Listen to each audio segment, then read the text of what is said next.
Max Verstappen wins. He always does. But how does he do it? I have been wanting to find out his secrets for 2 years. So I read his entire biography, I analyzed his telemetry, his driving style, I read articles, interviews, to put it all together in this video to find out his secrets. 54 wins, 32 pole, 30 fastest laps, 96 podiums, 3 world titles, all in 185 races. It's all about the car. Yeah, just to be clear, in Formula 1, you can't win if you don't have the best car. So yeah, it's a lot about the car. But if we think about the Red Bull, why is it fast only when Max drives it, while Checo is struggling so much? What makes Max so special? To answer this question, we need to understand how, from whom, where and when Max learned to drive. Max Verstappen is not the son of 2 racing drivers. Wait, I mean, his father is Formula 1 driver and his mother was an outstanding kart racer. Exactly, Max Verstappen is son of 2 karting drivers. His father, Jos, was a karting racer in Seoul. Even when he was racing in Formula 1, in the spare time, he used to service kart engines. That was a huge passion.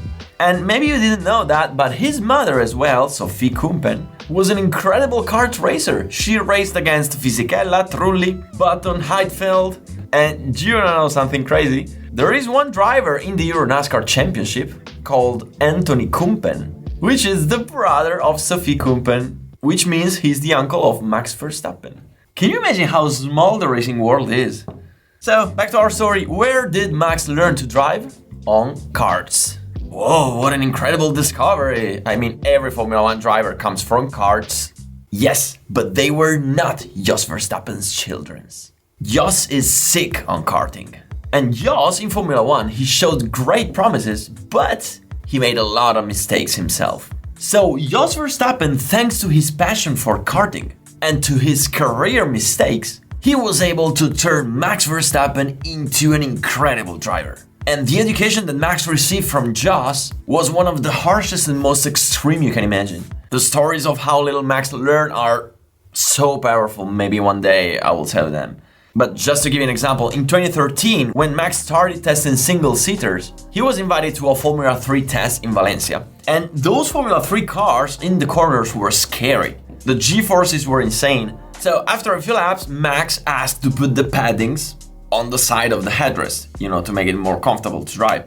And do you know what Jos said to Max Verstappen? Max, you added the pussy pads? Since that day, Max Verstappen never used the pads ever again.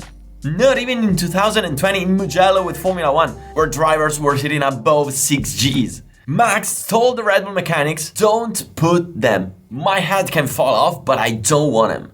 This is such an example that makes you realize how Max learned from Jos Verstappen, even the bad guy things. And I want to show you another example taken from Unstoppable, the biography of Max Verstappen, written by Mark Hughes. Jos recounts, we used to go to the track between 2 and 3 times a week. Even when it rained, we didn't care. If it was 2 degrees below zero, we had to try something, we still went. After 5 laps, Max would come back to the pits with his hands frozen, and I would tell him, go to the van and warm up. After 5 minutes, I would let him out and he had to drive again. It was no picnic for him, but I think it forged his character. Did you hear that, right? When Max comes out of the van with his hands warmed a little bit, it wasn't that he could go back to the track. He must. And it was precisely in those endless sessions on the karts, lap after lap, that Max learned to drive. And he tells it himself. Ever since I was a child, my father worked with me to make sure I understood every setup change he made on the kart. In the end, a Formula 1 car is just a much more advanced kart, but the basic dynamics are the same. There are even tougher stories, which someday perhaps I will tell you. But one thing is certain, however, this education only takes root on fertile ground. Max has a natural talent, ton of it. And Max represents the perfect combination of 2 key ingredients that you need to become Formula 1 champion. Talent and availability, both financial and expertise.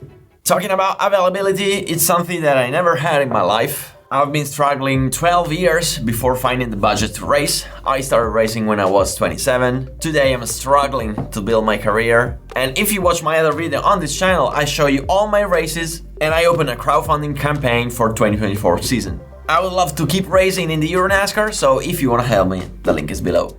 Back to Max. Verstappen became a robot driver because he spent his childhood on karts with a fierce but terribly competent teacher, his father, Jos. Okay, but Max is a 3-time Formula 1 world champion, not a karting one. So we want to know about his driving style in Formula 1. And what are the key factors to determine a Formula 1 driving style? The first factor is the weight transfer. A Formula 1 car is a racing car. And like any racing car in the world, it experiences weight transfers. I'll make it simple. When you're driving your road car every day, did you realize that when you brake, your body goes forward, when you accelerate, it goes backwards, when you corner, it goes to the side? That is the effect of the inertia. And that exactly is what every driver needs to exploit in order to understand how to go fast. Weight transfer is the key of everything. Something that in my racing career, I started to truly understand after many years. And I'll try to explain you easily. Every race car in the world has just one goal, to complete the lap in the lowest possible time. And in the straight, everybody is capable, right? You just accelerate and... okay. The difficult stuff happens in corners. The driver's skill is to make the corner as fast as possible. And how do you do that? Look at this. If you take the car's front wheel and push them to the ground, while at the same time you take the rear of the car and you lift it, what happens? It happens that the car pivots on the front tires, while slides on the rear ones, and it turns a lot. And this can allow the driver to make the corner faster. Okay, but how do you push the front tires to the ground? By using the weight transfer. When the driver gets to a corner and brakes, the weight transfers to the front. So the front gets loaded and the rear gets unloaded. So at this point, when the driver is entering the corner, he keeps braking a little bit. That's called trail braking, in order to keep the weight transferred to the front and make the car corner better. Look at this video of me driving the Euro NASCAR. Can you see how the rear is slipping a bit and the car is turning much more? And look at this one too. Look at how the car is sliding. Or look at this on board of me driving the midget car. Can you see how when I'm cornering right, the steer is steering left? That's because I'm trying to make the car rotating by lifting the rear and pushing the front. Okay, cool, but where is the difficulty? Well, if you overdo it, you lose control. But it doesn't end here, because in Formula 1 things are more difficult. Because there is a second factor, even more important than the first one. I'm talking about the aerodynamics. In a Formula 1 car, the aerodynamics with the wings and the floor glues the car to the ground. Why? Because the more you push the car to the ground, the more the tires are loaded and the more grip you have. Pretty simple. The engineers at this point can decide whether to give more load to the front or the rear by changing and tilting the wings in order to help the car turn. But there is a big difficulty.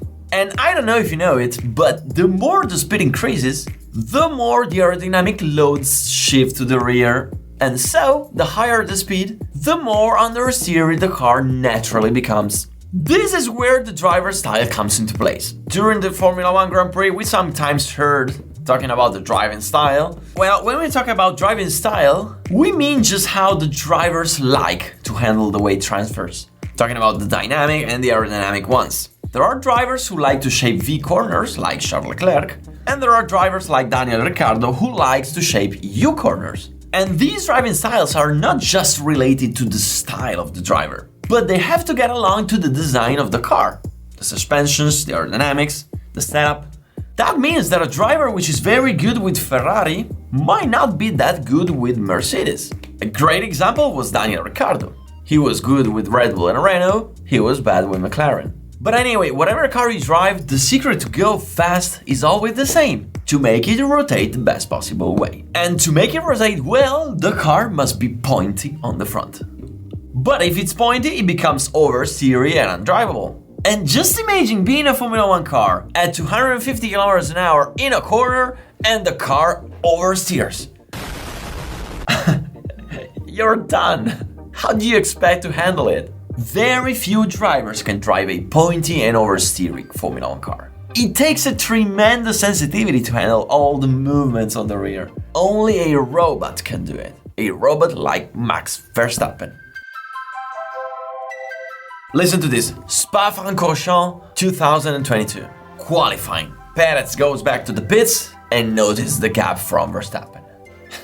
It's huge. So at this point, he asks the engineer where to improve. The engineer's answer is pretty simple. You lose too much time because of the understeer. You have to increase the incidence of the front wing. So we will have more downforce at the front and the car will rotate faster. Sergio Perez's answer is blunt. No.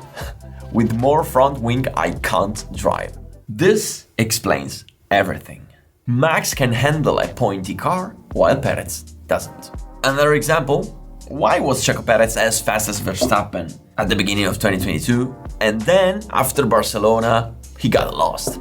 The reason is that at the beginning of 2022 the Red Bull was overweight at the rear. Consequence? Little load to the front, understeery car. The car couldn't rotate enough, it was easy to drive, but slower. And Max Verstappen could not make a big difference. But when the updates after Barcelona rebalanced the Red Bull to the front, Max became able to exploit his strengths again. Exactly like Michael Schumacher before him. Max Verstappen can drive a so pointy car that other drivers refuse to drive. They just can't, they lose confidence. And Max himself tells it. I like a pointy car, with the rear end just stable enough to keep you from spinning. That is on the edge. Many people talked about this. Christian Horner recounted how he always was amazed by Verstappen turn 3 in Austria, where to him he looked like a motorcyclist dancing on the edge of grip. Albon told how incredible Max's ability to isolate feelings is. To have such an absolute control of the car that when it becomes unstable because of the wind, for example, he complains less than anybody else. Listen to what Jenson Button said. Max's secret is that he is one of the few drivers who accept the aerodynamic balance preferred by the engineers, with more load in the front than in the back, so the car is fast and you also pay a little drag. Except that's the perfect balance in the tunnel. When the driver gets to the track, he feels the car is horrible. He doesn't have enough confidence. So he works on the setup to get away from that balance. But the car becomes less fast, more stable, but less fast. Only Max can get so much from an unstable car. Did you get that? I mean, the ideal car that the engineers design is undrivable. Fast but undrivable. And the drivers like to make it drivable but obviously slower. Max, no. He keeps it that way because he can handle it. Okay, but how does he do it? Talent and work. Talent and work. Talent and work. It's the thousands of miles spent on karting that have helped him develop his tremendous sensitivity. In my personal experience, I talked to many drivers who raced against Max Verstappen in karting, and all of them, I mean every single driver, told me that Max Verstappen was just on another planet. Look at this. Look at the comparison of the telemetries between Verstappen and Perez in Suzuka Q3. Look at the S's in the first sector. Perez often goes off the gas almost completely, while Verstappen keeps like 40% of throttle.